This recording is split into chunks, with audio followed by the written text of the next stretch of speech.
Welcome to English Baba channel.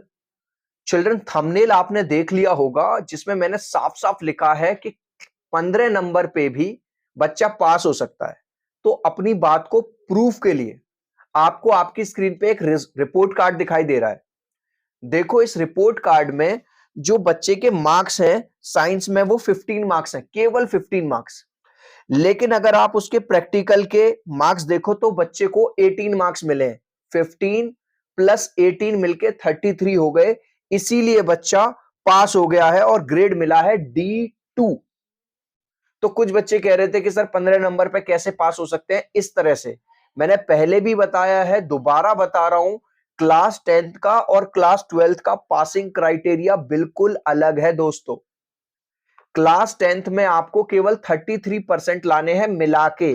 मतलब अगर आपका एक्सट्रीम से एक्सट्रीम केस में मान के चलो 15 मार्क्स भी आ गए अगर आपके थ्योरी में, और 18 मार्क्स अगर आपको, जैसा कि इस एग्जांपल में हुआ है, 33 हो गए, तो भी आप पास हो कैसे भी। अगर 14 मार्क्स आपके थ्योरी में आ गए और 19 मार्क्स आपके प्रैक्टिकल में आ गए तो भी आप पास हो। लेकिन 12th में क्या है, 12th का थोड़ा सा डिफरेंट है। वहां पे आपको प्रैक्टिकल में अलग पास होना है, अलग 33% लाने हैं, और जो आपका थ्योरी है उसमें अलग मार्क्स लाने हैं। अब आप दोबारा से नजर डालो इसी रिजल्ट के ऊपर। इसी रिजल्ट में जहां पे आप सोशल साइंस में देख रहे हो, बच्चे को केवल थ्योरी में 6 नंबर मिले हैं और प्रैक्टिकल में 19, तो यानी कि टोटल हुआ 25, जो कि 33 से कम है। इसीलिए यहां पे बच्चा हो गया है फेल। ठीक है, एक भी कंफ्यूजन मत रखना चिल्ड्रन, पूरी बात आपको समझा रहा हूं। यहां पे बच्चा का ई ग्रेड है और फेल हो गया है।